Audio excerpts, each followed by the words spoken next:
네, 기도하고 시작하겠습니다.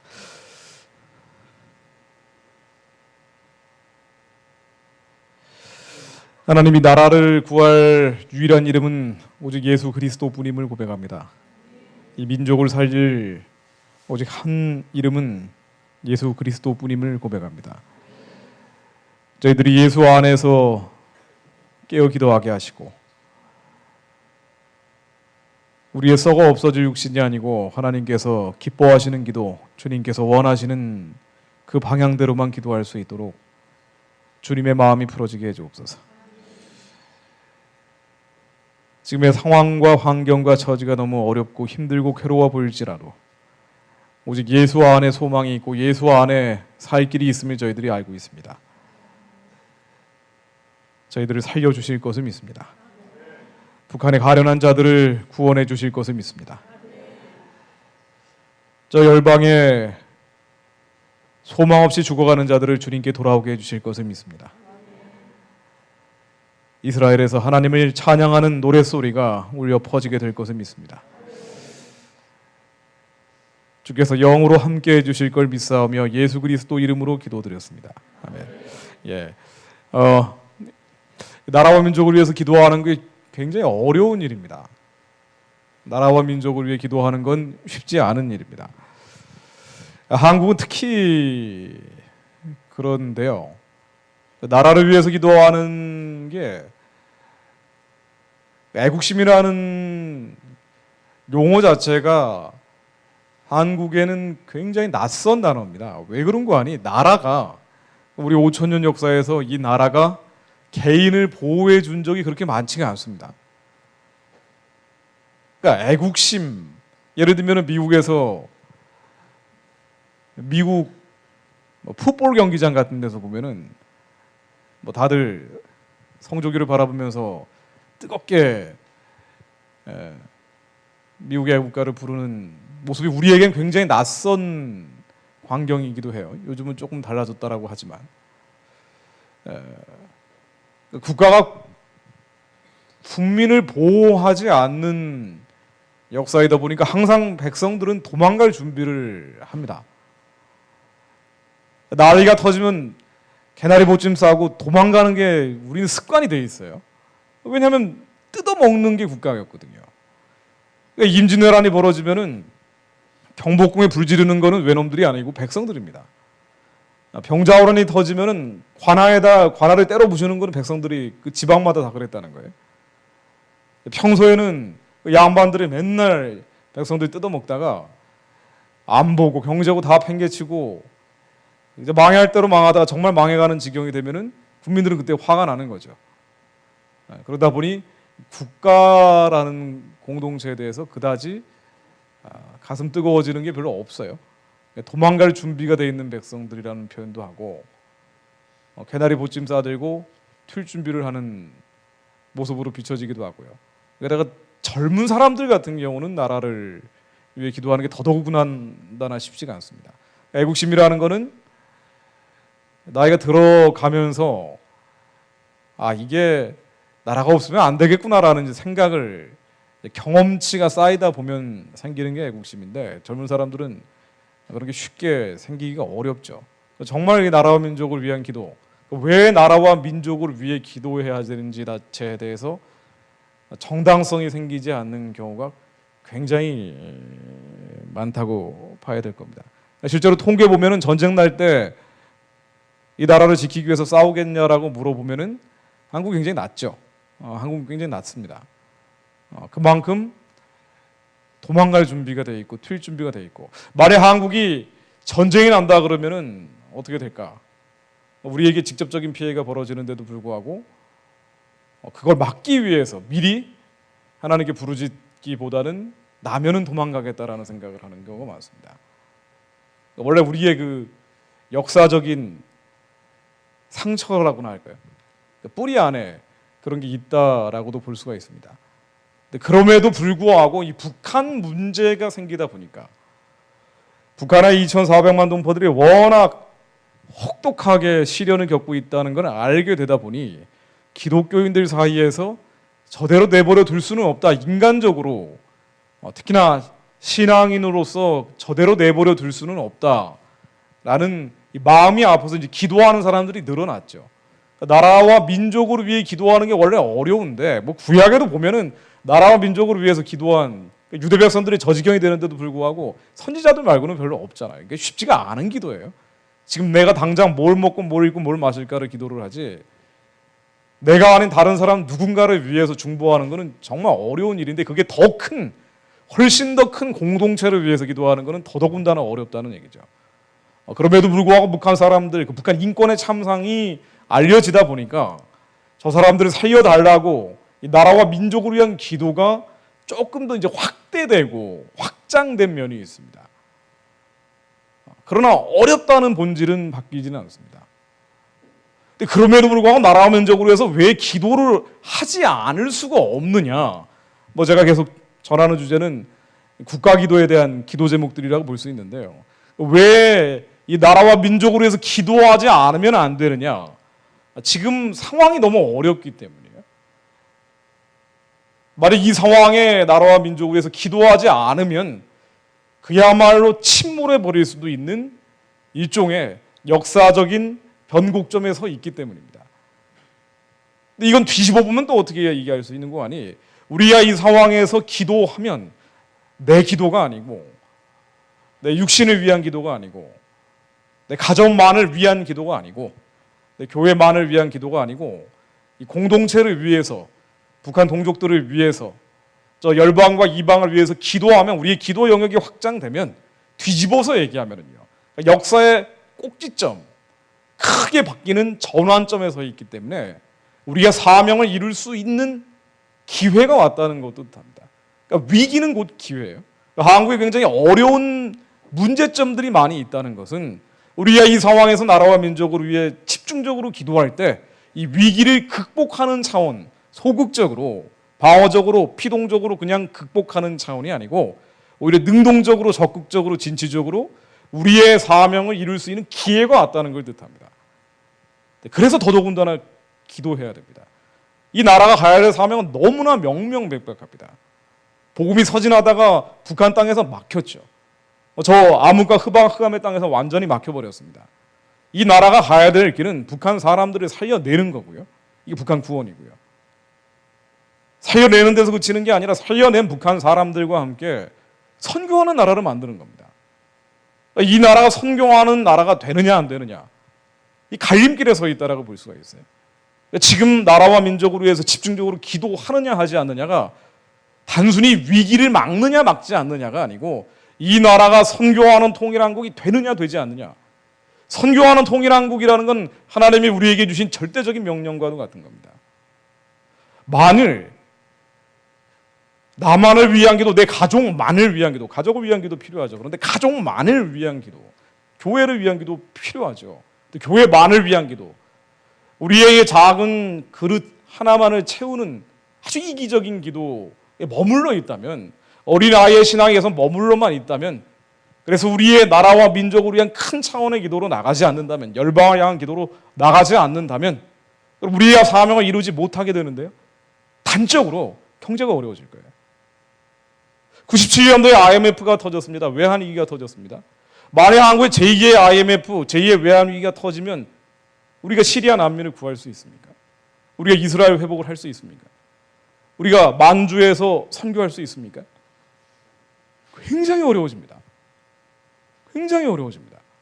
우리의 열정과는 상관없이 국가라는 그릇이 깨져버릴 때는 근본적으로 뿌리부터 흔들리는 거예요. 우리가 지금 이런 기로에 서 있습니다. 그래서 정말로 나라를 위해 기도하지 않을 수가 없습니다. 만약 한국에 전쟁이 터지면 우리가 난민이 되는데 누구를 살릴 수 있겠어요? 역사에서 크게 변화가 일어나는 이 격변기라는 시기가 있는데 지금 우리가 살고 있는 시대가 격변기입니다. 그래서 위기를 막고 사명을 이루어서 이 기회를 잡기 위해서는 나라와 민족을 위한 기도가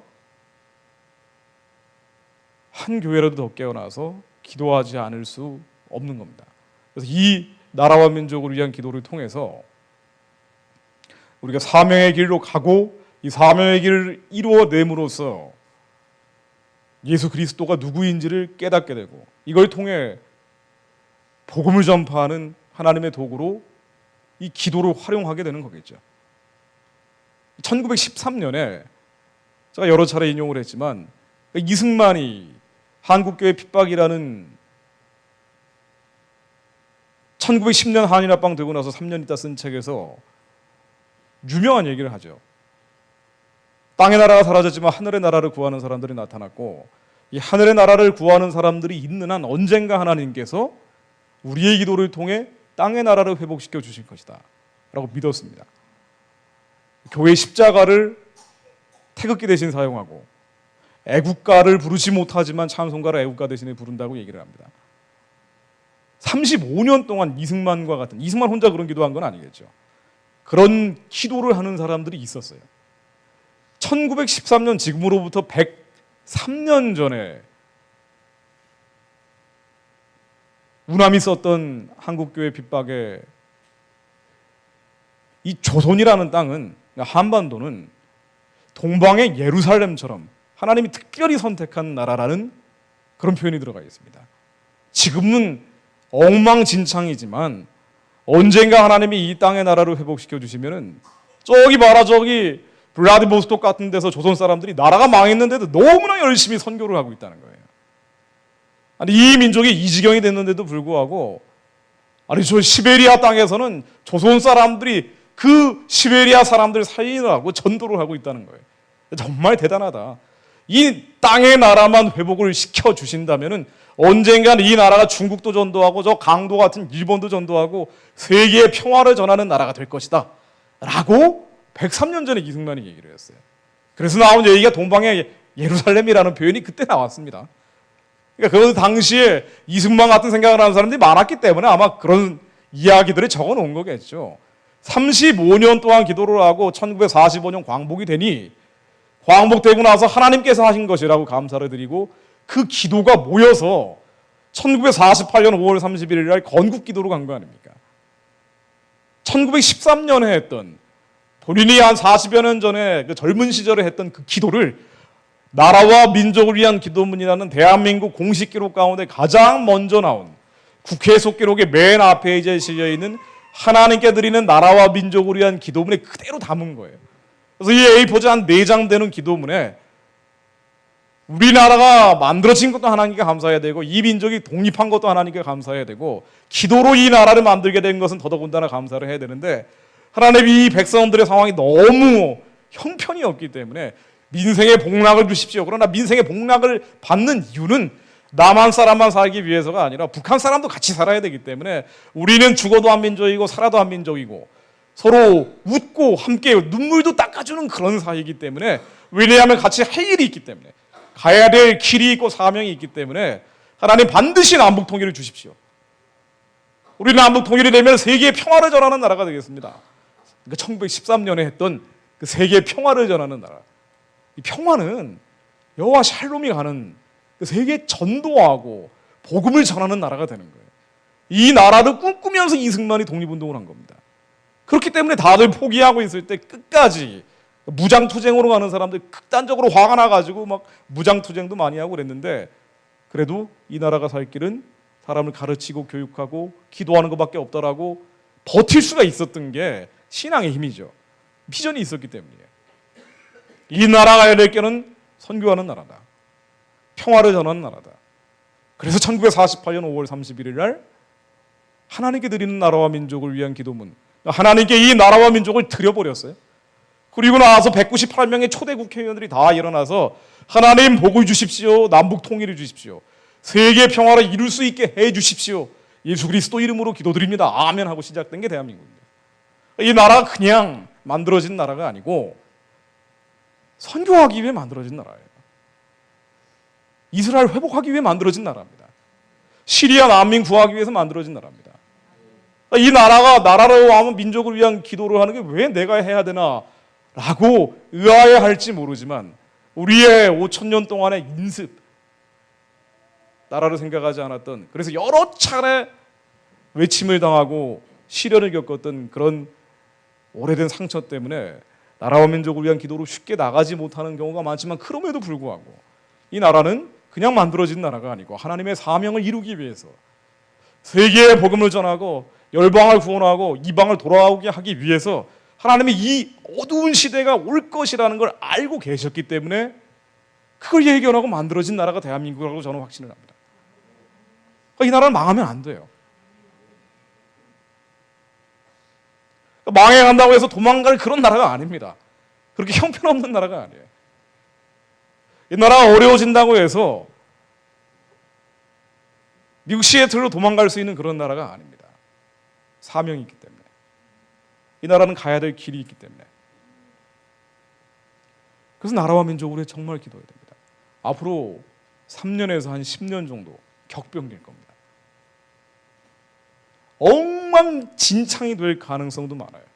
큰 혼란이 발생할 개연성도 높습니다. 자, 그런데 이때 우리가 정말 이 나라에 하나님의 마음을 품고 있는 예수 그리스도의 심장을 가진 그런 지도자들이 나올 수 있게 해달라고 기도해야 됩니다. 그래서 정말 이 기도는 절박한 기도입니다. 제가 이번에 총선을 지나면서 여러분들 뭐 선거하신 분들 계시고 안 하신 분도 계시겠지만 선거하시고 싶었던 분들은 아마 여기 안 계실 것 같아요. 그렇지 않습니까? 이 나라의 형편이 이 지경까지 갔구나. 원래 한국에 이 대한민국이라는 나라 1948년도에 건국이 된 대한민국이라는 나라 그 이전에 임시정부에 있던 독립운동가들을 빼더라도 대한민국이 공식적으로 건국된 이후에 이 나라의 지도자들이 이 지경까지 가지는 않았습니다. 제가 한국의 현대사를 관심을 가지고 들여다보는 사람 중에 한 명으로서 건국이 됐을 때는요, 여당이건 야당이건 나라가 망했던 경험을 한 사람들이기 때문에 어떤 경우에도 나라는 있어야 된다고 믿었어요. 나중에 이승만 박사가 권위주의 정권으로 독재 형식으로 가게 되는데 그러다 4.19로 물러나게 되죠. 그럼에도 불구하고 그 4.19 났을 때 이승만이 그랬다는 거 아니에요.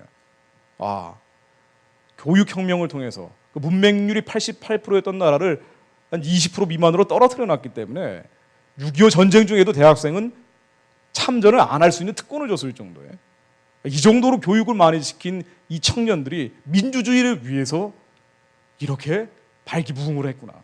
뿌듯해하면서 내려왔다는 거예요. 야당도 무작정 발목 잡는 그런 막무가내식의 투쟁을 하지는 않았습니다. 그 이후의 근대화 과정에서도 건국 세력은 말할 나위도 없고 근대화 과정에서도 여당이건 야당이건 저 지경까지 가지는 않았어요. 군인들이 목숨을 걸어봤던 사람들이기 때문에 적어도 나라를 위해서 목숨을 걸고 싶은 사람들이 국가 지도층 안에 많이 있었습니다. 그 시절 유신으로 어두운 시절이기도 했지만 그럼에도 불구하고 광장에는 기독교인들 몰려나와서 수십만 명씩 기도하고요. 그 기도의 불꽃 속에서 이 나라가 북한처럼 막 나가지 않았어요. 그런데 이게 점점 나라를 위해서 나를 희생하고 헌신하는 우리가 그냥 이게 노블리스 오블리주라고 하지 않습니까? 공동체를 위해서 내 겉사람을 죽이는 그걸 동양에서는 살신성인이라고 얘기합니다. 이러한 지도층들이 점점 줄어나가다가 이제는 아예 그냥 멸종이 돼버린 것 같아요. 여당이랑 야당이랑 뭐 차이가 있나요 지금?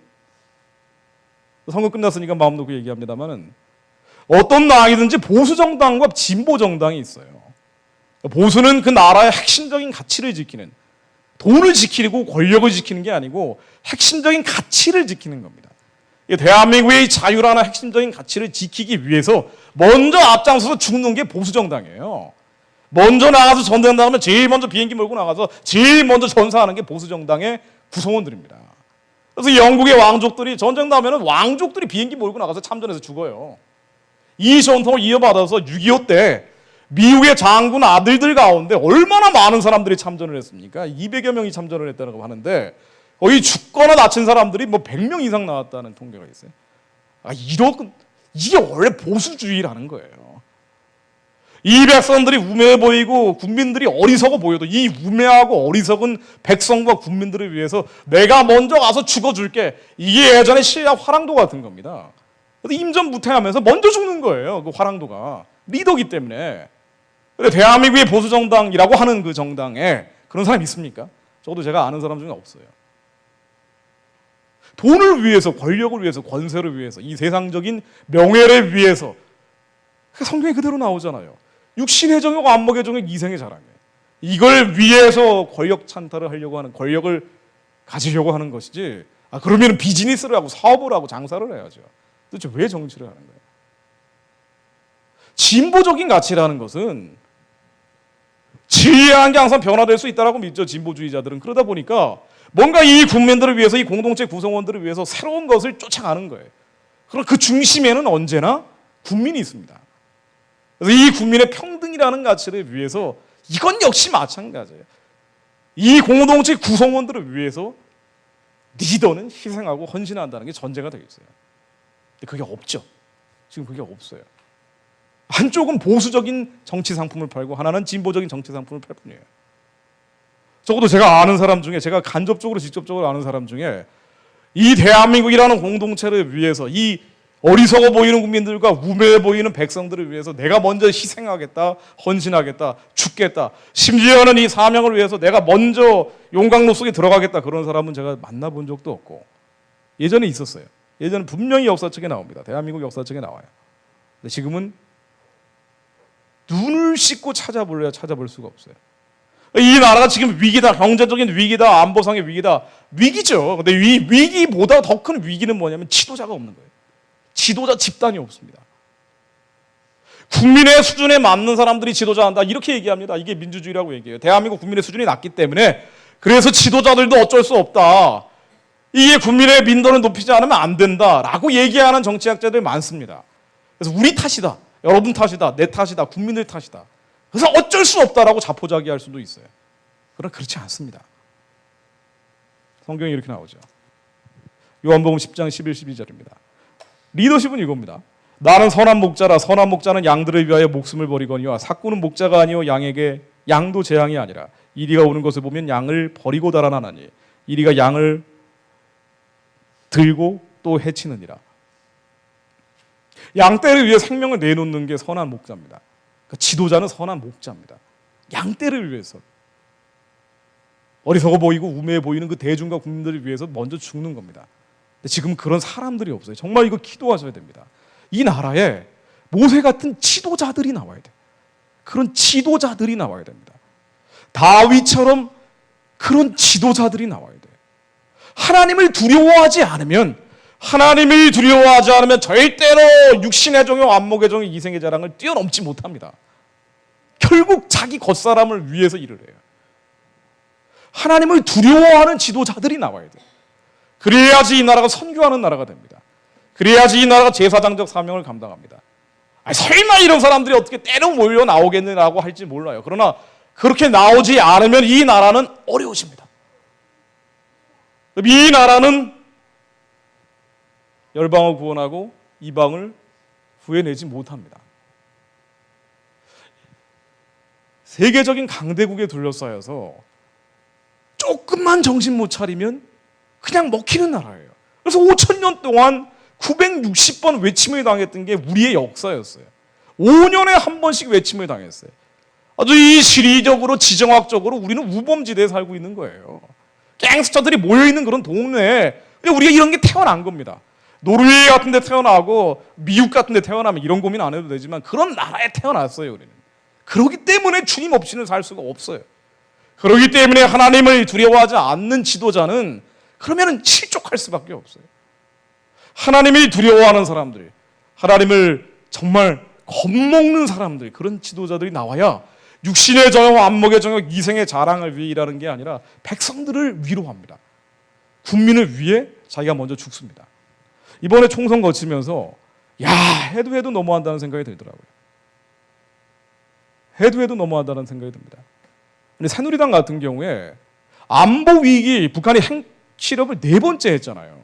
1월 6일에 4번째 하지 않았습니까? 이런 안보 위기라 그러는데 어떻게 저렇게 싸워요? 우리도 자위적인 핵무장하자라고 누가 얘기를 하던데, 그 새누리당 국회의원 가운데. 아니, 이 정도로 절체절명의 위기면 어떻게 저렇게 머리가 터져라고 이전투구라 그러죠. 아니, 권력 싸움을 어떻게 저렇게 합니까? 야당은 또 어때요? 아무 답도 없이 발목 잡는다 그러죠. 국민들이 이렇게 피눈물이 나는데, 아니, 경제 관련 법은 통과시켜야 되는 거 아니에요?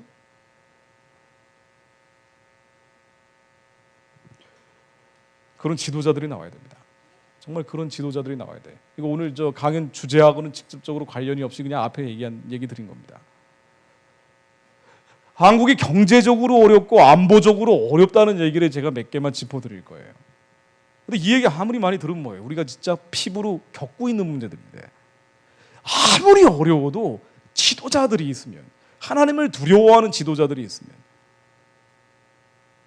하나님 음성을 듣고 성령 충만해서 하나님이 시키는 대로 하는 그런 지도자들이 있으면 다 해결됩니다. 근데 그렇지 않고 불결하고 추잡한 지도자들로 가득 차 있으면 그 나라는 더 위기가 심화될 거예요. 지금 대한민국의 제도권 내에 있는 사람들은 정말 눈 씻고 찾아봐도 뭐 한두 사람 있을지 모르겠습니다만은, 그러니까 나라가 망하지는 않겠죠. 그럼에도 불구하고 주류라 그러죠. 큰 강물줄기는 너무나 더럽고 추하고 악해 보여요. 제가 정치평론한다고 매일같이 TV에서 떠들면서 지켜본 결과는 그렇습니다. 거룩하고 경건하고 하나님을 두려워하는 지도자들이 나와야 됩니다. 그래야지 한국의 낙심하고 낙담한 청년들이 신나게 만주벌판, 시베리아 벌판 지나다니면서 복음 전하고 사는 그런 나라가 될 거예요. 그런 지도자들이 나와야 북한 체제가 와장창 무너져도 중국한테 빼앗기지 않고, 북한 사람들이 한국 사람 머슴 만드는 게 아니라 그 사람들의 생명을 살려내는 진정한 복음 통일을 이뤄낼 수 있을 겁니다. 아마 있을 거예요.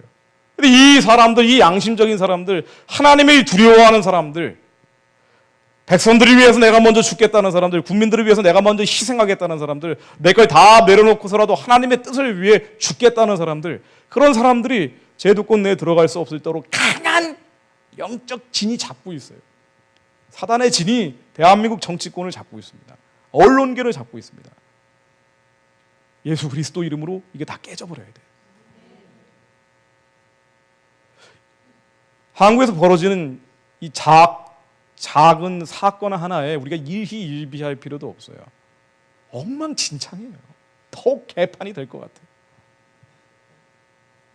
하나님의 마음을 품은 사람, 예수 그리스도의 심장을 가진 사람, 하나님을 두려워하고 경외하는 그런 지도자들이 한국에 들불처럼 일어날 수 있게 해달라고 정말 부르짖어야 됩니다. 유대인들이 망해갈 때 망한 이유 간단하죠. 지도자들이 하나님을 두려워하지 않았어요. 자, 아까 호세아서를 읽다가 이게 우리나라 상황과 너무나 똑같다는 느낌이 들어서 한번 적어와 봤습니다. 호세아 7장 2절입니다. 제가 한번 읽어보겠습니다. 내가 모든 악을 기억하였음을 그들이 마음에 생각하지 아니하거니와. 우리가 저지른 모든 악을 하나님이 기억하신다는 거예요. 우리가 이 땅에서 저지른 음란의 죄, 영적인 우상숭배의 죄, 얼마나 많은 사람들이 자살로 죽어가고, 얼마나 많은 사람들이 세계에서 제일 흡연율이 1등인 대한민국, 음주율이 1등인 대한민국, OECD 1등이라는 거 아니에요. 여성 흡연율, 여성 음주율, 이렇게 악이 범람하고 있는 이 땅에 죄악을 하나님이 기억하신다는 거예요. 그 죄로 인해서 하나님이 가만 내버려 두지 않고 목자들도 눈이 멀어버려서 엉뚱한 방향으로 절벽 끝으로 양떼를 몰고 있는 이 죄악을 다 기억을 하신다는 겁니다. 무시무시한 얘기죠. 그런데 7장 7절입니다. 그들 중에는 내게 부르짖는 자가 하나도 없도다. 부르짖는 자가 하나도 없대요. 그래서 유대인이 망합니다. 10절입니다. 그들의 하나님 여호와께로 돌아오지 아니하며 구하지 아니하도다. 이건 뒤집어서 얘기하면 하나님께 돌아오고 구하고 하나님께 부르짖으면 하나님이 살려주신다는 얘기예요. 이게 나의 죄악이고 나의 민족의 죄악이 내 죄악이고 이 나라의 죄가 내 죄인 것처럼 하나님에게 부르짖으면 하나님이 심판을 주시려는 분이 아니기 때문에, 재앙을 주시려는 분이 아니기 때문에 하나님이 반드시 구해 주신다는 겁니다. 이 나라에서 벌어지는 이 엉망진창, 저 국회 문제가 사실은 내 문제일 수 있어요. 하나님, 제가 이 나라를 위해 기도하지 않았던 제 죄입니다. 하나님, 저의 죄를 용서해 주십시오. 이 나라의 죄를 용서해 주십시오. 나라가 망할 때는요, 반드시 군대가 썩어버립니다. 이 나라에서 지금 끝없이 벌어지는 방산비리라는 거, 방위산업체 비리라는 거, 이게 군대 비리예요. 마지막에는 군대가 썩어버려요. 참모총장 출신이 지금도 감옥에 3사람인가 있다는 거 아니에요. 이런 나라가 어디 있어요? 별 내딸고 있는 군 지휘관 출신이 수십억 돈을 먹고 감옥에 있으면 그게 나라입니까? 그러다가 월남이 망한 거 아니에요. 북한이 정권 차원에서 저런 끔찍한 우상숭배를 저지르다가 나라가 이제 망해가고 있는데 한국도 죄악이 범람하고 창궐하기 시작하는 겁니다. 이 죄를 하나님 앞에 다 기억하고 계신 주님 앞에 다 내 죄입니다라고 부르짖어야 됩니다. 부르짖어야 우리가 삽니다. 부르짖어야 삽니다. 지금 북한 얘기 제가 잠깐만 말씀드려 볼게요. 이 안보리 열이 270이라는 게 1월 6일이라 제가 좀 전에 말씀드린 것처럼 핵실험을 4번째 하고 나서 인류 역사상 가장 강력한 결의가 바로 2270이라는 거예요. 사실은 전 세계적인 흐름은 북한을 압박하고 숨통을 조이고 북한에 들어가는 돈줄을 끊어버려서 북한의 근본적인 변화를 이끌어낼 만한 분위기가 조성이 되어 있어요. 이렇게 좋은 기회가, 아니 이게 북한이 개혁개방을 하든 아니면은 북한 체제가 와장창 하든 어떤 쪽으로 가든 간에 말이죠, 북한이 압박을 받게 되면은 어떤 식으로든 변화를 할 거란 말이에요. 이게 변화하게 되면은 북한 주민들이 해방될 거 아닙니까? 구원받을 수 있는 기회가 오잖아요. 너무 좋은 기회예요. 이걸 위해서 통일을 하는 거죠. 통일하기 위한 절호의 찬스가 왔어요. 우리가 이 찬스를 조금만 활용을 한다면은 낚아챌 수 있는데 한국이 이걸 못하는 거예요. 분위기는 이렇게 좋은데. 북한이 발악합니다. 청와대를 친다 그러고 SABM이라 그래가지고 이게 잠수함에서 발사되는 탄도미사일이죠. 마지막 발악을 하고 있는 거예요. 방사포라고 합니다. 이건 휴전선 근처에 300문을 배치한다. 계속 전쟁 분위기를 띄우죠. 자, 그런데 이런 분위기를 띄우고 있다는 것 자체가 북한이 코너에 몰려 있다는 거예요. 한국에서 선한 목자의 리더십을 갖춘 사람들이 나와야 이 분위기를 북한 구원과 북한의 해방, 복음 통일로 이어낼 수가 있습니다. 정말 그런 리더십이 나와야 돼요. 그런 사람들이 나와야 됩니다. 여러분들이 그런 사람이 돼야 돼요. 이거 피해갈 수가 없어요. 불타는 떨기나무를 모세처럼 여러분들도 만나셔야 됩니다. 저도 만나야 됩니다. 예수님의 마음과 완전히 합한 자들이 나와야 돼요. 그래서 세상에서 찌질하게 도망다니는 게 아니고 예수 그리스도 이름으로 하나님의 뜻을 승리하며 실천하는 자들이 나와야 됩니다. 분위기는 점점 그래요. 한국의 경제 어렵다고 얘기하지만은요, 어려운 경제 간단합니다. 말씀대로 가면 해결됩니다. 이 나라가 경제가 정말 어려워요. 어렵다고 얘기를 다들 합니다. 좀비 기업이라고 해서 정상적으로 운영되지 않는 기업이 3분의 1이라고 얘기하는데, 아니, 국가 채무만 해도 한 사람 머리에 어린아이까지도 한 1,300만 원 이상의 빚을 다 지고 있다는 거 아니에요. 국가 채무가. 지금 중소기업들이 자생적으로 일을 못하니까 중국이 워낙 많은 물량을 가지고 한국에서 밀어붙이니 유통기업으로 바뀌고 있어요. 중국 상품 수입해가지고 그거 뿌리는 기업들. 그럼 중국이 끊어버리면 한국 기업도 망하는 거죠.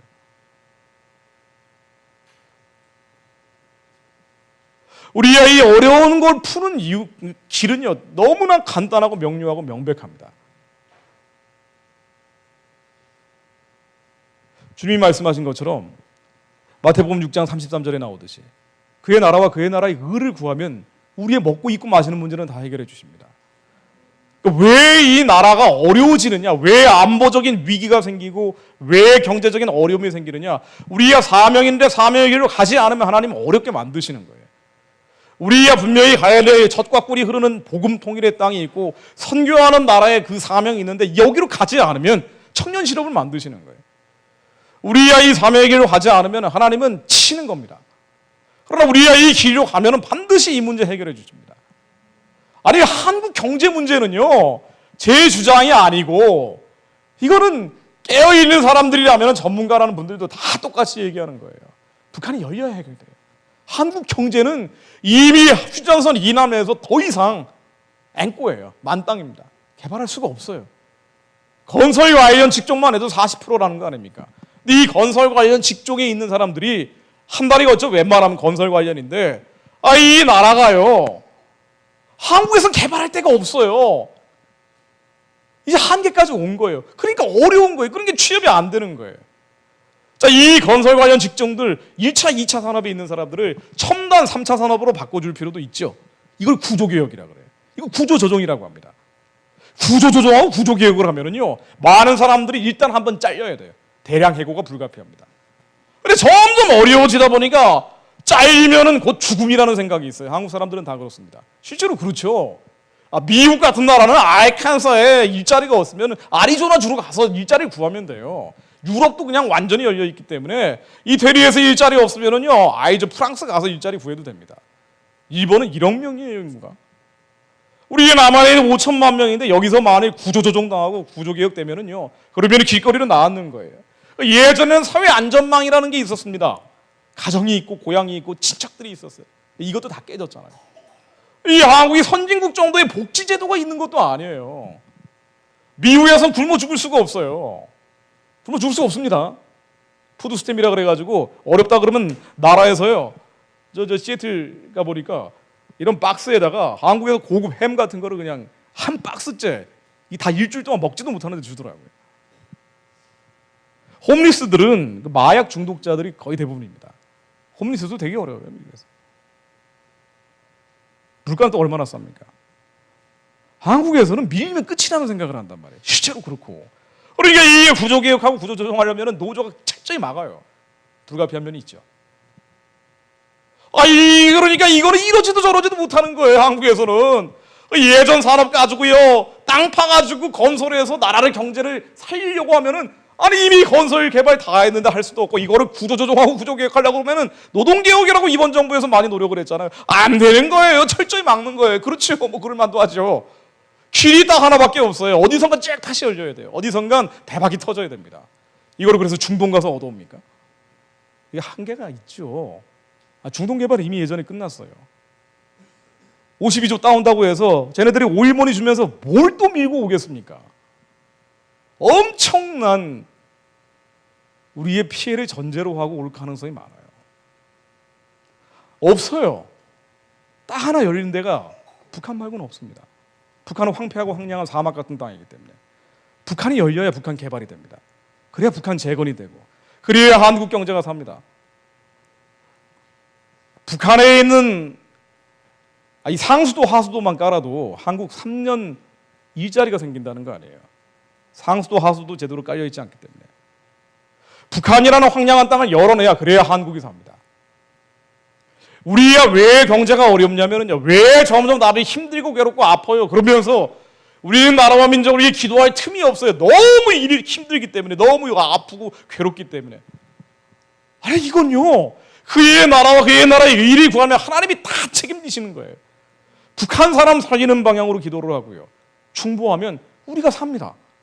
우리가 여기까지 와 있어요. 그래야지 한반도가 하나로 통합되면 이게 거대한 규모의 경제가 완성이 됩니다. Too big to fail이죠. 자, 지하자원 얘기 제가 많이 말씀드렸는데요. 통일 비용이 독일에서 많이 들었다고 하지만은 20년 동안 이건 기간에 따라서 계산하는 게 좀 다른데 좀 많이 잡으면 2,500조 원 정도 들었대요.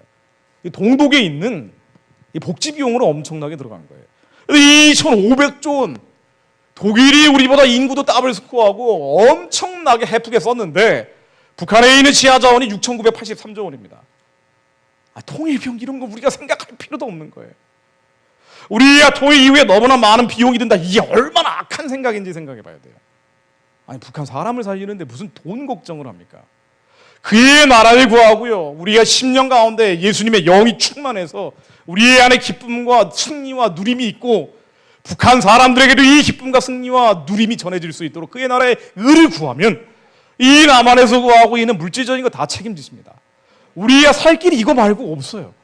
북한 여는 것 말고는 길이 없어요.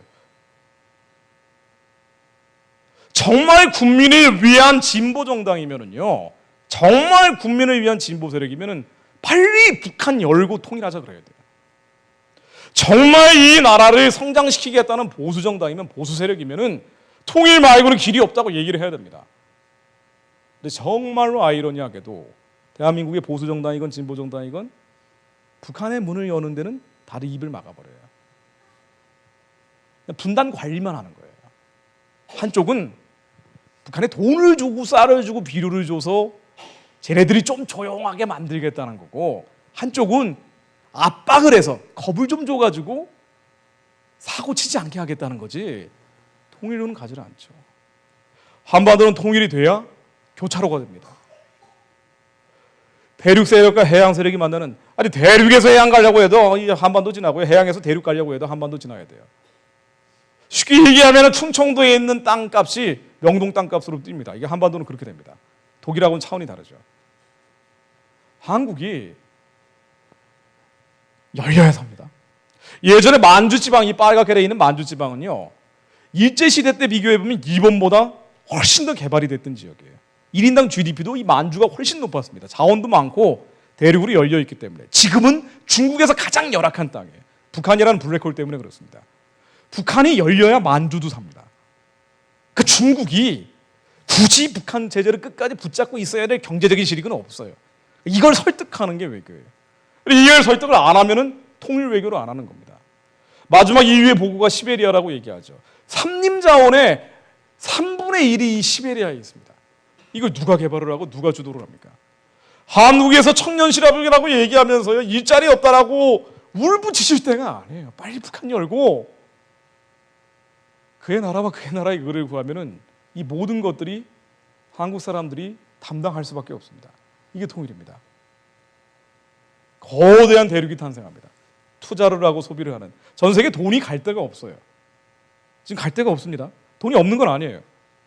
근데 여기에서 많은 사람들이 통합이 되고 물자와 정보와 자원이 왔다 갔다 하다 보면은요, 이게 규모의 경제라고 흔히 얘기하죠. 그러면 여기에서 소비가 어마어마하게 이루어집니다. 투자가 이루어지죠. 북한 열린 다음에 투자는요, 외국에서 절반 이상이 들어온다는 거예요. 이게 외국에서 다 연구된 겁니다.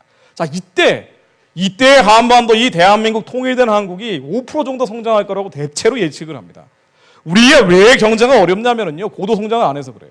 지금 2%대로 성장률이 꺾여버렸는데, 예전에 근대화 시절에 우리 아버지 세대, 이 근대화 60년대, 70년대, 80년대 이때는 막 7%, 8% 성장을 했어요.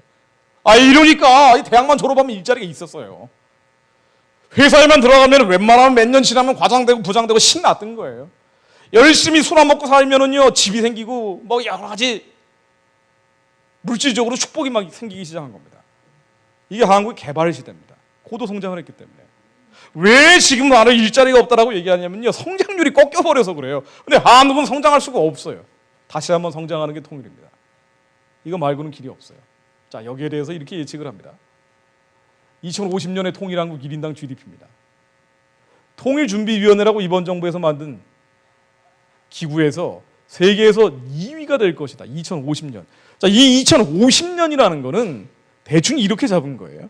2020년 무렵에 북한 체제가 와장창하고, 그리고 한 30년 정도의 과도기간, 잠정기간을 거친 다음에 2050년에 통합이 됐을 때, 완전한 통일한국이 됐을 때, 이 통합이라는 것은요, 북한 주민들의 자유의사에 의해서 민주적인 선거로 북한 내 지도자를 뽑고, 이게 남과 북이 하나로 연결되는 걸 뜻합니다.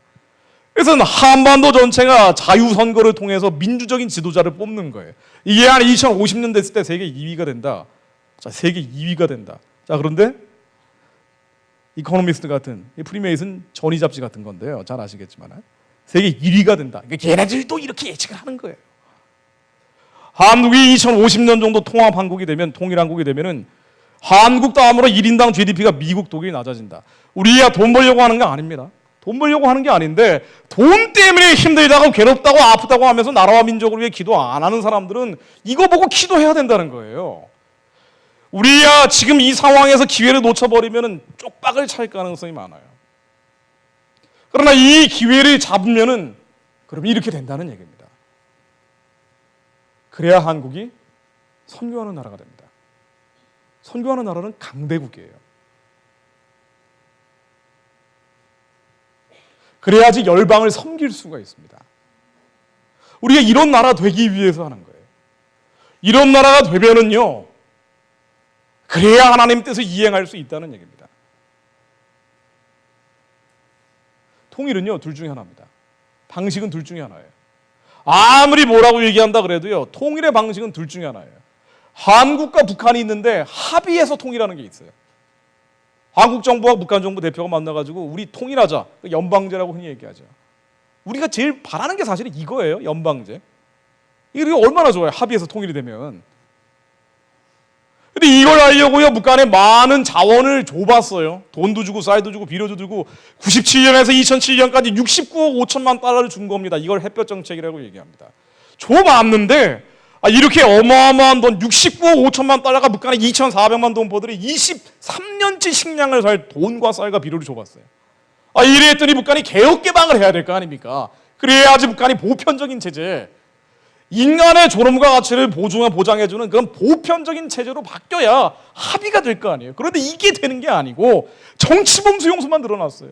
핵무기 만들고 미사일만 만들었다는 거예요. 그래서 이게 합의 통일이 되면 좋은데 이게 보니까 이 북한이 그렇게 안 되더라 이거예요. 우리가 실험을 4번째까지 하다 보니까 이제 요즘 솔솔 나오는 얘기가 급변 통일 말고 없는 거 아니냐. 자, 현실적으로는 그렇습니다.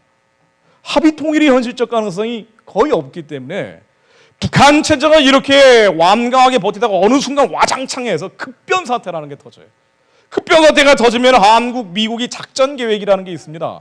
한국 정부 단독으로 북한에 올라가가지고 여기를 그냥 빨아들이는, 흡수하게 되면 어떤 면에서는 가장 심플하지만 그렇게 되지 않을 가능성도 있어요. 한국 말고 다른 나라, 미국이 들어갈 수도 있고 주변 국가들이 들어갈 수도 있습니다만은 어쨌든 북한의 이 주체 사상으로 지배되는 시스템이 무너지고 급변 사태로 통일되는, 사실은 통일은 둘 중에 하나밖에 없어요. 우리가 뭐라고 얘기를 해도. 자, 이 급변 통일이 있고 합의 통일이 있는데 급변 사태로 통일이 되면 대체로 이런 과정을 거칩니다. 제가 잠깐 언급한 것처럼 2020년에 북한 체제가 무너졌다라고 하면은요, 앞으로 몇 년 남지도 않았죠. 무너졌다 그러면은 통일이 될 때까지 상당한 시간이 걸립니다. 무너지는 게 통일이 아니에요. 무너지는 게 통일이 아닙니다. 무너졌다 하더라도 이 재건 기간이라는 시간이 필요합니다. 북한을 자유화시키고 민주화시키고, 그리고 우리의 믿는 사람들 입장에서는 복음화시키는 기간이 있어요. 적응 기간이 있어요. 과도 기간이 있어요. 북한 체제가 무너지면은요, 난민들이 잔뜩 내려오고 무슨 이런 얘기 하지만은 그렇게 되는 게 아니고, 원래 계획대로는 무너졌다 하더라도 북한은 북한, 남한은 남한대로 살아가지만 북한을 보편적인 체제, 자유와 인권, 민주주의가 지배하는 보편적인 체제로 바꾸는 이 재건 기간이 반드시 따르게 됩니다. 대한민국 건국할 때도 3년이라는 미군정 기간이 있었던 것처럼 짧게는 3년, 길게는 30년이 갈 수도 있다는 얘기예요. 이 기간에 북한에 많은 학교를 만들어야 됩니다. 교육기관을 세워야 돼요. 그리고 무엇보다도 긍휼을 하기 위해서 북한에 내적 치유센터라든가 이런 것들이 굉장히 많이 필요합니다. 이거 누가 하겠어요? 한국에 있는 청년들이 해야 되죠. 한국에 은퇴하신 분들이 해야 됩니다. 은퇴하고 노인정 갈 시간이 없어요. 북한을 재건해야 되기 때문에. 이 기간에 하는 겁니다. 그리고 가장 중요한 게 이 땅을, 이 김일성 귀신에 시달리던 2,400만 명을 하나님께 돌아오게 해야 되기 때문에 많은 교회도 필요할 거예요. 가장 중요한 문제입니다. 이게 재건 기간에 이루어집니다. 우리야 통일을 여러 가지로 생각을 해도 결국은 합의 통일 아니면 급변 통일인데, 합의 통일하면 좋지만 김정은이 어느 날 갑자기 일어나가지고요, 아침에 목욕 재개를 하고 나더니 이제 개혁 개방해야 되겠다 라고 하면 좋지만 이럴 가능성이 지금으로서는 없죠. 악신에 들려 있기 때문에. 그래서 이 급변 사태, 북한 내부에서 쿠데타나 정변, 내전 같은 게 벌어질 수도 있겠지만 어쨌든 이러한 상황을 거치면서 와장창 하는 게 바로 이런 시나리오인데요. 이 가능성은 지금 굉장히 높아요. 이거 굉장히 높은 시나리오예요. 전 세계가 북한에 압박을 하고 있기 때문에 북한에 들어가는 돈줄이 끊어버린다는 건 뭐냐면요, 일반 주민들은 별 상관없어요. 어차피 아름아름 그냥 먹고 살았기 때문에요. 근데 돈줄이 끊어버리면, 달러를 끊어버리면 사치품이 들어가질 않아요. 핵무기나 미사일 개발이 쉽지가 않은 상황으로 가게 됩니다. 그러면은 특권층들이 예전에 특권을 못 누려요. 예전처럼 호화사실을 못한단 말이에요. 그러면은 김정은에 대해서 불만이 많아지고, 불만이 많아진 지도층이 김정은을 끌어내릴 수가 있는 게 급변입니다. 자, 그런데 이 급변 사태가 됐을 때 중국이 내려올 수 있다는 얘기를 여러 가지로 합니다. 여기까지도 올 수도 있고, 여기까지도 올 수도 있고, 여기까지도 올 수도 있어요. 자, 근데 이런 모든 얘기들 사실은요, 자, 할 필요가 없어요. 이걸 걱정할 문제는 아니에요. 왜냐하면 중요한 건 북한의 체제가 정말 급변 사태라는 걸 통해서 와장창 하느냐가 중요하기 때문에, 설령 중국이 내려오느냐 내려오지 않느냐 이런 참 낭망한 상황이 벌어진다 하더라도 국제법에 따르면은 원칙이 있어요. 국내 문제는 불간섭하라는 원칙이 있어요. 그럼 전쟁이다. 가장 중요한 원칙입니다. 민족 자결의 원칙이라는 것도 있습니다. 이 민족이 결단을 하면 그러면 방해하지 마라. 여러 가지 원칙들이 있기 때문에 이런 걸 가지고 우리가 슬기롭게 중국을 설득하면은 중국 안 들어오게 할 수도 있어요. 그러니까 이거 가지고 너무 걱정하시지 말라는 얘기예요. 더 중요한 건 뭐냐면요. 근데 본질적으로 중요한 건 뭐냐? 합의 통일을 한다, 급변 통일을 한다, 뭐 여러 가지가 있지만은 중요한 건, 본질적으로 중요한 것은 기도하는 사람들은 영적인 본질을 봐야 된다는 겁니다. 합의 통일이 되건 기적적으로, 아니면은 지금 가능성이 높은 급변 통일이 되든, 중요한 거는 북한을 지배하고 있는 이 주체 사상이라는 영적 진이 무너져 버려야 돼요. 이래야 합의 통일도 가능성이 있어요. 이래야지 급변 통일도 가능성이 있는 겁니다. 기도가 없이는 절대로 급변 통일도 안 돼요. 기도가 없이는 절대로 합의 통일도 안 됩니다. 합의 통일은 햇볕 정책을 가지고 하자는 거예요. 급변 통일은 햇볕 정책은 안 된다는 거예요. 그런데 이거는 세상 사람들이 보고 싸우라 그러세요.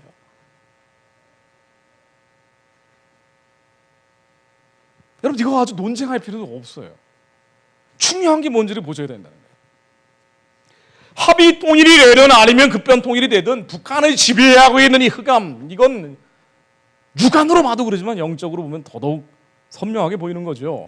북한을 지배하고 있는 김일성, 김정일을 신으로 만들어버린 이 주체 사상, 북한을 지배하고 있는 흑암과 어둠과 사단의 진, 이게 예수 그리스도 이름으로 다 깨지라고 해야 돼요. 이게 깨져야 합의 통일이 돼서 김정은이 개혁 개방할 가능성도 조금 있는 거고요. 이게 깨져야 어느 날 갑자기 쿠데타나 정변이 일어나서 와장창 할 수도 있는 거예요. 기도가 없이는 안 됩니다. 통일은 예수님께서 이 땅에 초월적으로 임하시지 않으면 불가능해요. 대통령이 하는 것도 아니고 정치인이 하는 것도 아니에요. 국가 기도자들 한 명이라도 더 늘어나야 돼요. 나라와 민족을 위한 기도가 너무나 어려운 문제입니다. 알죠? 지금 제 문제도 얼마나 많은데, 그럼에도 불구하고 나라를 위해서 기도하는 사람들이 부르짖으면서 이 나라의 죄가 내 죄입니다. 하나님, 이 나라의 죄를 용서해 주십시오. 하나님, 이 나라의 지도자들이 저지른 죄가 바로 나의 죄입니다. 하나님, 우리의 죄를 용서해 주십시오라고 하나님께 가는 사람들이 한 명이라도 더 나와야 됩니다. 그래야지 이 진이 깨집니다. 이 마귀의 진은 예수 그리스도 말고는 절대로 깰 수가 없어요. 마귀의 멸하시는 예수 그리스도께서 임하시는 것 말고는 길이 없습니다. 태양 아래입니다. 이게 요즘 나온 영화죠. 저도 이게 시사회 때 한번 가봤어요. 이 종교 영화예요, 사실은. 제가 보니까 북한의 특권층 진미라는 아이가 주인공인데, 이 아이의 홍보 영화, 북한 체제를 홍보하는 영화를 찍는데 러시아 감독이 홍보 영화 찍으러 가가지고 몰래 카메라를 하나 더 설치한 거예요. 그래가지고 얼마나 거짓과 위선에 가득 찬 체제인지를 보여주는 이 몰래 카메라 영상을 나중에 영화로 만들었어요. 근데 이 진미라는 아이, 북한의 특권층입니다. 먹고 사는 데는 지장은 없을 거예요. 북한의 가장 좋은 학교를 다니고 있는 아이기 때문에. 그런데 아무리 배가 부르고 아무리 등이 따뜻해도 이 주체 사상에 잡혀있고 내가 원치 않는 종교적인 체제를 강요받았을 때 얼마나 불행할 수밖에 없는지를 보여줘요. 이 아이에게 마지막에 뭐라고 이제 물어봅니다. 이게 소년단이라는 데 들어가거든요. 소년단이, 북한의 어린이들은 무조건 들어가는데요. 이게 소년단 입단하는 건데요. 김일성 만세, 김정일 만세 부르면서 입단하면서 이 맹세를 합니다. 일종의 세례 같은 걸 받는 거예요. 주체혁명 위협을 대를 이어 빚내어 나가겠다. 주체혁명이 뭡니까? 주체 사상을 북한 사람들만 저렇게 노예 만드는 게 아니고 이 한반도 전체 남한에 있는 5천만까지 다 주체 사상의 영적 노예로 만들겠다는 게 주체혁명이에요. 이거를 나는 반드시 결의하겠습니다라고 하면서 김일성, 김정일 사진 붙여놓고 어린아이들이 김일성 영을 받는 거예요. 김정일 영을 받는 겁니다. 얼마나 이게 잔인한 일이에요. 이 아이가 원치 않는데 2,400만 주민들이 다 이 김일성, 김정일 귀신의 노예로 만들어버리는 거예요. 이게 노동정의대부터 해서 별의별 조직들이 있는데 이 어린아이들은 이제 소년단에 들어가는 거예요. 근데 이 소년단에 들어가는 이 과정을 영화로 찍은 겁니다. 마지막에 이 아이가 너무 굉장히 똑똑한 아이예요. 얘가 굉장히 똑똑한데 김일성한테 뭐 저라고 나오는 거고요. 러시아 감독이 마지막에 물어봅니다. 너 이거 소년단 들어가고 이렇게 하면서 그래도 뭐 행복한 기억 없냐고 물어봐요. 아마 영화 보신 분들은 기억나실 거예요. 근데 이 아이가 정말 숨기지 않는 진솔한 모습으로 그 생각을 하는 거예요. 행복한 게 있나? 그러면서 없어요 하고 이제 울어요. 너무 불쌍해요. 북한 사람들이 왜 불쌍하냐면요. 배가 고프기 때문이기도 합니다. 근데 물질적으로 가난하기 때문에 불쌍한 게 아니고 우상숭배가 강요되는 이 김일성 귀신에 잡혀서 이거를 강요받고 있는 영적인 공포와 두려움과 여기에서 조금이라도 비껴나가면 죽임당할 수밖에 없는 그 어마어마한 폭압의 시스템이 두려운 거예요. 이게 무서운 겁니다. 이 사람들을 살려내는 게 우리의 사명입니다. 북한의 이 영적 신들, 김일성을 신으로 만들고 김정일을 신으로 만들어놓은 주체 사상이 다 예수 그리스도 이름으로 완전히 무너져 버려야 됩니다. 자, 여러분들 시뮬레이션을 좀 다시 도움을 드리기 위해서 김일성 동상 사진 오랜만에 가져와 봤습니다. 북한 체제가 무너져야 된다라는 선포를 하기가 어려우면요, 우리가 왜 같이 기도를 하냐면은 혼자 기도할 때 선포가 잘 안 나와요. 혼자 막 북한 체제 무너지라고 선포하시는 분 계신지 모르겠어요. 저도 잘 안 나옵니다. 우리가 연합해서 기도할 때 선포가 나옵니다. 나사렛 예수 그리스도 이름으로 명하노니 북한아 이 영적 진들 주체 사상의 진들은 다 깨어질지어다. 완전히 초토화될지어다. 우리의 이 영적 진을 깨버려야 됩니다. 그래야지 저 사람들이 자유케 됩니다. 근데 이게 정권이 무너지는 건데 사실은 이게 너무 부담스럽고 정치적이다라고 생각하시면 요게 무너지라고 얘기하시면 돼요. 김일성 동상이 38,000개나 된다는 거 아니에요? 김일성 어릴 때부터 계속 쭈루룩 나옵니다. 앉아있는 거, 서 있는 거, 뭐 구르는 거, 뭐 기는 거 별의별 게 다 나와요. 뭐 대리석으로 서 있는 거, 앉아있는 거, 금을 많이 섞은 거 38,000개 있는데 이 38,000개 김일성 동상 옆에다가 김정일 동상 쌍쌍으로 만들어가지고 곱하기 2를 지금 만들고 있다는 거 아니에요? 근데 사실은 곱하기 4라는 거예요. 왜냐하면 김일성 동상, 김정일 동상 위에 여기 키스라도 한번 이 상처라도 나면은요, 그러면 이게 지역 책임자가 처형을 당하기 때문에 분해해가지고 밑에다 하나 더 만들어 놓는데요. 정권에 대한 얘기, 이걸 얘기하는 게 부담스럽고 정치적이고 이해가 잘 안 된다고 생각하시면은 이 가증한 멸망의 우상들 여기에 절하지 않으면 죽임당하는 게 북한 사람들이에요. 실제로 그렇습니다. 정치범 수용소에 들어가는 가장 큰 이유가 김일성 훼손한 거잖아요.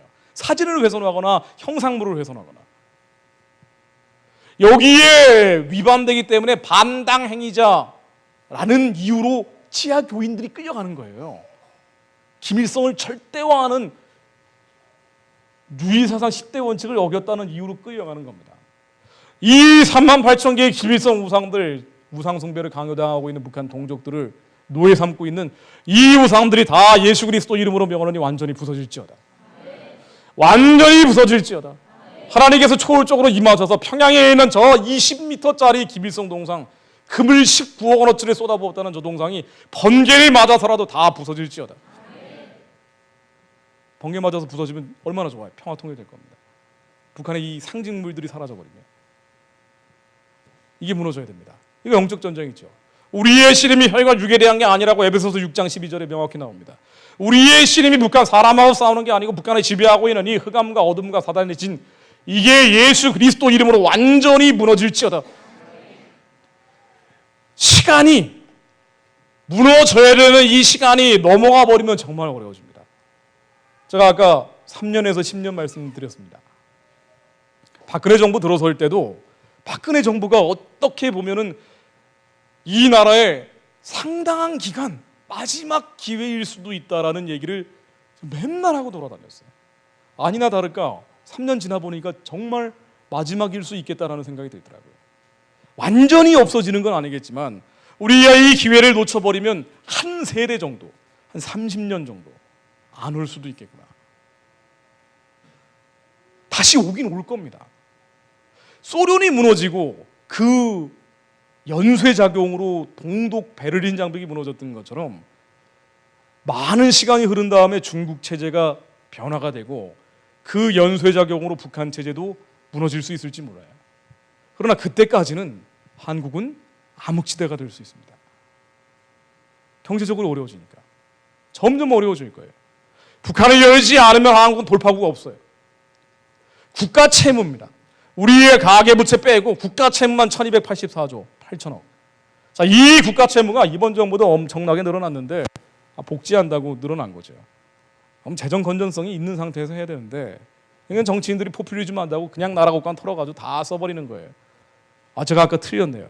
한 사람당 2,538만 원이네요. 국가 채무만. 여기에서 조금만 더 터져버리면은 경제적으로 폭발해버립니다. 왜 앞으로 이 시간, 앞으로 한 3년에서 10년 정도 이 시간에 기회를 잡아야 되느냐? 자, 여러 차례 말씀드린 것처럼 핵무기가 작아집니다. 핵무기가 작아져가지고 미사일에 달아버리는 걸 소형화라고 한다 그랬죠. 이 소형화되는 게 앞으로 아무리 늦어도 3년이라는 거 아니에요. 핵무기가 작아져 버리면 그 다음부터 북한은 남한의 절대적인 군사 우위를 점하게 돼요. 공갈치고 협박하고 실제로 날리지 않는다 그래도 날린다라고 공갈치고 협박하면서 국기전 제2의 천안함 사건, 제3의 천안함 사건 뭐 이런 거 일으켜 나가면은요 우리는 꼼짝없이 그러면 외국 자본 다 빠져나가니까. 북한이 지뢰 도발 같은 것만 한 번 더 일으켜도 그러면은 외국 자본이 빠져나가면 어떻게 합니까? 그러면 한국 경제는 침몰해 버리는데 원래는 외국 자본이 이렇게 많을 필요는 없어요. 한국 주식시장에 30%나 더 되는 외국 자본이 들어와 있는데 원래 선진국이나 강대국은 외국 자본이 이렇게 많이 들어와 있지는 않아요. 그래서 이게 민족 자본으로 바뀌어야 됩니다. 사실은 우리야 통일한국이 돼야 그래야지 거기에서 이 30% 외국 자본을 민족 자본으로 바꿔줘서 강대국이 되는 거예요. 근데 지금 그런 상태가 아니에요. 어쨌든 여기에서 만일 핵무기 가지고 있는 북한이 국지전을 일으켜 나가면은요, 그러면 자본 다 빠져나가고 주가 폭락하고 경제는 파탄 나고 IMF로 가는 거예요. 이게 시간이 지나 버리면 점점 현실화됩니다. 그럼 무조건 북한과 타협해야 돼. 무조건 북한과 타협해야 돼. 북한과 타협하기 시작하면 주체 사상의 영적인 지배 한국에 노출돼 버려요. 자, 동북아시아 그림입니다. 중국도 요즘 자기 힘을 주체를 못하는데 이게 중화제국주의라고도 얘기를 하고요. 북한의 핵 문제를 내버려 두면 이게 어떻게 되겠습니까? 일본이 재무장합니다. 아닙니다. 자, 트럼프라는 사람이 미국 대통령 된다고 얘기 나오죠. 될 것 같아요? 이번에 지지율이 힐러리를 뛰어넘었어요. 힐러리도 일루미나티라는 얘기가 있는데 여러 가지 안 좋은 소문들이 있는데 그래서 이 트럼프가 되면 주한미군을 빼겠다는 거 아니에요. 한국이 완전히 벌거벗은 채로 나대지로 나가보는 것도 어떤 면에서는 우리의 자생력을 키우는 데 도움이 될지 모르겠지만 그러나 지금 이 상태에서 북한이 핵무기 가지고 있는데 여기에서 미군 예전에 카터 대통령 때 3,500명을 뺀 적이 있어요. 그 다음에 부시 대통령 아버지 부시 때 한 7,000명을 뺀 적이 있습니다. 만일 10,000명 정도 여기서 빼버리면은요 지금 25,000명 정도 있다고 하는데 여기서 10,000명 빼버리면은 주가가 폭락해요. 한국 주식이 폭락합니다. 북한이 그냥 한번 엄포만 놓으면 한국은 휘청거리기 시작할 거예요. 자, 그 다음에 일본은 어떻게 할까요? 저렇게 나갑니다. 재무장합니다. 일본이 재무장하면은요, 중국도요, 군항을 북한에다 설치를 할 거예요. 그럼 이쪽 바다는 어떻게 될까요? 서로 으르렁거리면서 싸우기 시작합니다. 전쟁은 어떤 면에서는 이런 식으로 나올 수도 있어요. 내 나라가 막 얼기설기 설켜가지고 동북아시아의 평화가 사라집니다.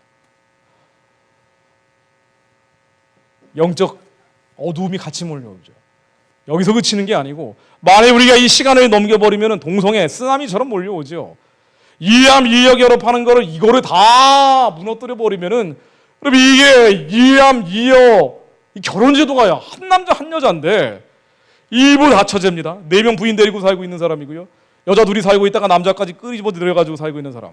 별의별 게 다 허용이 되는데 여기에 이해함 이해의 결합이라는 기준이 무너져 버리면 이 율법이 땅에 떨어져 버렸을 때 사람하고 짐승하고 결합하는 거 못 막는다는 거 아니에요. 그러니까 한국도 여기에서 과연 안전하겠는가? 동성애 사역하는 동성애 저지 사역하는 분들한테 얘기 들어보면은 몇 년 정도 막을 수 있겠습니까? 이 차별금지법이라는 걸 오래 막아봐야 한 5년 얘기하시더라고요. 그러니까 언젠간 뚫린다는 거예요. 전 세계가 이걸 가지고 교회를 침범을 하고 있기 때문에 차별금지법이 한국에서 통과돼 버리는 게 이게 막기는 막아도 언제까지나 막을 수는 없다는 거예요. 이슬람도 마찬가지죠.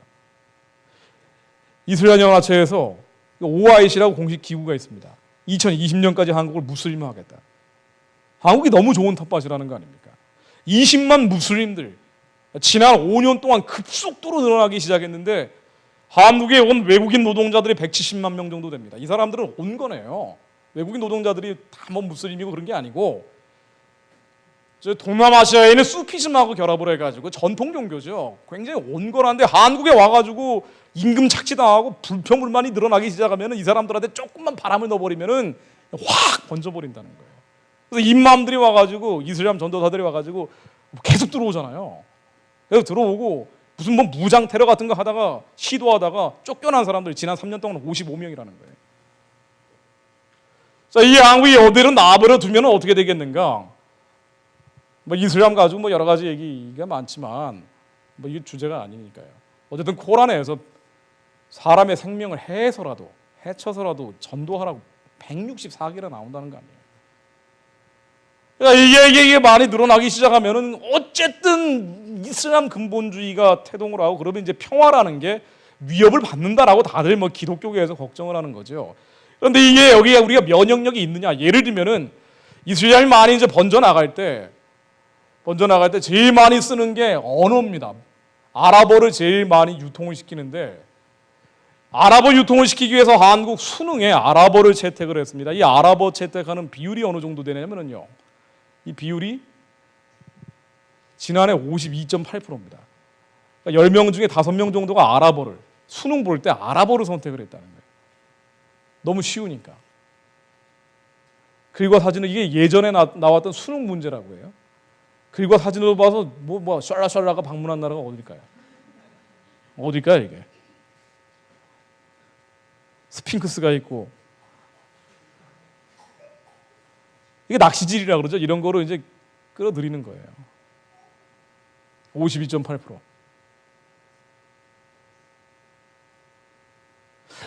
이게 이슬람이 한국에 이렇게 번창하게 되는 거를 범람이라면 또 이 소송거니까 참 말도 조심스럽습니다. 번창하게 되는 거를 언제까지 막아낼 수 있겠는가라고 사역하시는 분들한테 물어보면 역시 한 5년 정도 얘기하더라고요. 전 세계적으로 밀려오기 때문에. 한국이 경제적으로 가라앉고 안보적으로 흔들리고 여기에 동성애, 이슬람 이런 문제들까지 화학 반응을 일으키면은 어떻게 될까요? 저는 이렇게 봅니다.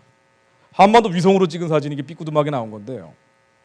우리가 가야 될 게 이 흑암과 어둠과 사단의 진을 깨고 깰 수 있는 것은 예수 그리스도밖에 없기 때문에 우리가 예수가 그리스도요 살아계신 하나님의 아들임을 정말로 확실히 믿으면 구세주는 그리스도 한 분뿐이라는 걸 믿으면 말씀이고 하나님이고 이 말씀이 곧 하나님임을 우리가 믿으면 예수 그리스도 이름으로 귀신을 쫓는다는 걸 믿으면 저 흑암과 어둠과 사단의 진이 예수 그리스도 이름으로 다 깨져나간다는 우리의 선포에 힘이 실릴 겁니다.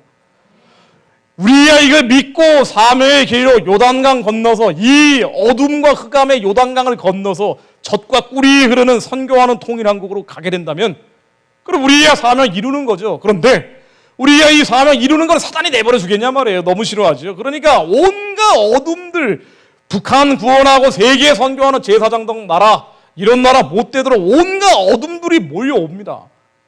그런데 이 어둠 중에 가장 지금 지독한 것이 현실적 위협이 북한의 주체 사상이라는 진이라면 이것을 우리가 예수의 이름으로 쳐내지 않으면요, 우리에게 심지어 남쪽으로 내려오기 시작하면 온갖 나쁜 것들은 다 들어올 거예요.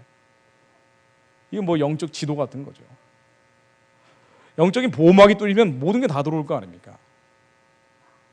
사명의 길로 가지 않으면요, 그러면은 그대로 있는 것이 아니고 우리 앞으로 한 3년에서 10년 정도 이 결정적 시간에 이 나라와 민족을 위해서 부르짖으면서 기도하지 않으면, 하나님께 자복하고 통회하지 않으면, 그러면 이 온갖 어둠들이 한국으로 몰려올 겁니다. 그건 뭐 거의 정해져 있는 수순이에요. 우리가 살기 위해서라도 북한 사람 살려야 됩니다. 저 사람들이 불쌍해서 이기도 하지만 우리가 살기 위해서라도, 우리가 살아서 북한 사람을 살리고 살려낸 북한 사람들과 함께 세계에 선교하는 한민족이 돼야 돼요. 이게 되기 위해서 거의 다 왔어요. 사실은 거의 다 왔어요. 우리가 누군지, 우리가 사명이 무엇인지, 길은 예수 그리스도밖에 없습니다. 우리가 정말 예수 그리스도 이름으로 살지 않으면 이 세상 견뎌낼 수 없는 그런 환경들이에요.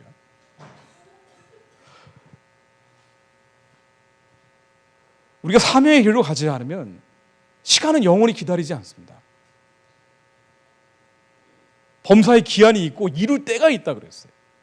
기한이 있고 때가 있습니다. 우리의 기한과 때를 먼저 놓쳐버리면, 그럼 이 기한과 때는 몇 세대가 지나야 올 수가 있어요. 그 중간에 얼마나 많은 시련을 겪고 환난을 겪고 광야를 걸어야 됩니까? 우리의 다음 세대는 어떻게 돼요?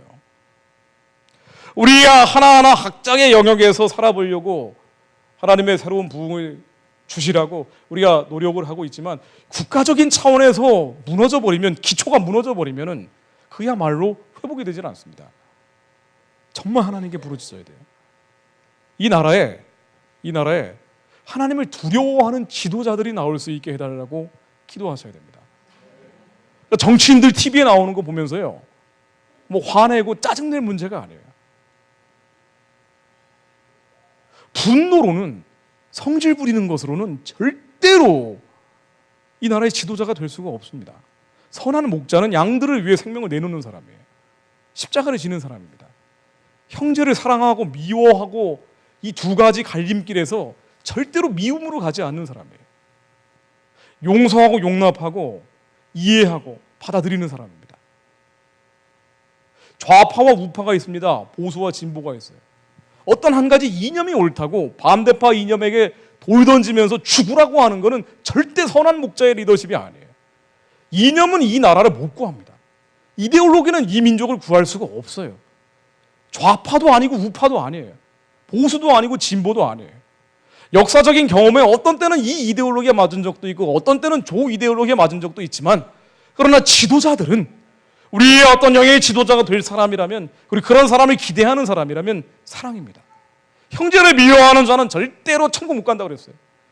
미움이 아니고요, 시기가 아니고, 질투가 아니고, 원망이 아니고 사랑, 예수 그리스도의 선한 목자의 리더십으로 이 민족을 각 영역에서 끌고 나갈 사람들이 일어날 수 있도록, 예수님의 심장을 가지고 있는 사람들, 그 뜨거운 가슴을 가지고 있는 사람들이 그 모든 영역에서 일어나도록 정말 부르짖어야 됩니다. 이 사람들이 나와야 이 민족이 삽니다. 그런 사람들이 나와야 통일한국이 됩니다. 그래야지 이 사람들이 이뤄가는 나라가 제사장 나라예요. 그래야지 선교합니다. 그래야지 만주로 가고 시베리아로 갑니다. 기차 타고 가고요. 우울해서 이 영상을 다시 들고 나왔습니다. 몽골 초원. 이 몽골 초원을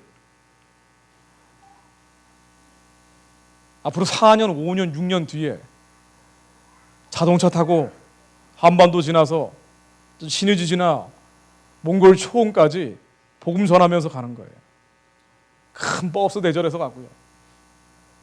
우리가 살 길을 열어내야, 길을 열어내고 선교의 공간을 확장시켜야, 그래야지 정신적인 위기가 사라집니다.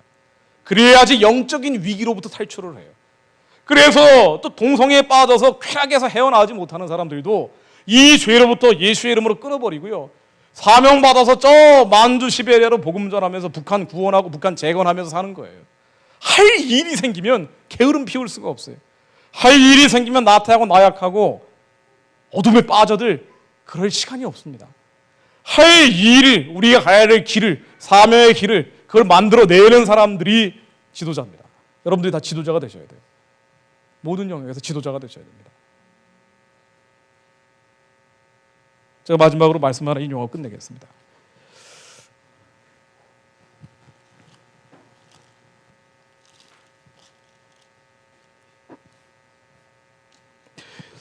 요한일서 5장 제가 잠깐 볼게요. 4절 제가 읽어보겠습니다. 대저 하나님께로 난 자마다 세상을 이기느니라. 세상을 이긴 이김은 이것이니 우리의 믿음이니라. 예수께서 하나님의 아들이심을 믿는 자가 아니면 세상을 이기는 자가 누구뇨? 이는 물과 피로 임하신 자니 곧 예수 그리스도시라. 물로만이 아니요 물과 피로 임하셨고 증거하는 이는 성령이시니 성령은 진리니라. 증거하는 이가 셋이니 성령과 물과 피라. 또한 이 셋이 합하여 하나이니라. 우리 아무리 인간적으로 노력해봐도 예수 그리스도의 피가 없이는 우리는 깨끗해질 수가 없습니다. 물만으로 되는 것이 아니고 인간적인 노력만으로 되는 것이 아니고 목욕 재개한다고 되는 것이 아니고요. 예수의 피가 임해야 됩니다. 그러나 왜 이게 예수님을 부르짖는데도 안 될까? 증거하는 이가 셋이죠. 성령이 임하셔야 돼요. 우리가 정말 예수의 이름으로 완전히 살아도 예수고 죽어도 예수고 걸어도 예수고 뛰어도 예수가 되어야 됩니다. 완전히 예수 피에 젖어버려야 그래야지 성령께서 임하실 거예요. 성령이 임해야 권능을 받고 땅끝까지 하나님의 증인이 됩니다. 우리의 간절한 소망이 있는데 이 소망이 왜 이루어지지 않을까? 증거하는 이가 셋이죠. 물만으로 안 돼요. 피만으로 안 됩니다. 성령이 임하셔야 돼요. 여러분들이 다 성령 임해서 성령에 불타올라서 하나님의 영으로 충만해져서 세상의 이 어둠과 흑암과 이 악한 진들 앞에서 승리하셔야 됩니다. 간단히 기도하고 마무리하겠습니다. 하나님 아버지, 이 나라와 민족의 문제를 주님 앞에 내어놓고 저희들이 기도합니다. 하나님, 우리가 할 수 있는 일들은 아무것도 없지만 하나님 아버지께 저희들이 간절히 부르짖는 것은 주님께서 반드시 저 북한의 가련한 동족들을 살려주신다는 믿음입니다. 아버지 하나님, 저 가련한 자들이 하나님 믿고 예수님 믿고 성령님 따라가면서 하나님 7천만의 복음 가운데서 하나 되는 주님 복음 통일된 한반도 하루속히 이루어 주옵소서. 주님 아버지, 북한에 맞아 죽고 얼어 죽고 굶어 죽어가는 자들, 하나님 예수님 성령님 부르다가 하나님 지옥 저 끔찍한 곳으로 끌려가 죽어가는 가련한 자들이 하나님 아버지 하루빨리 구원받고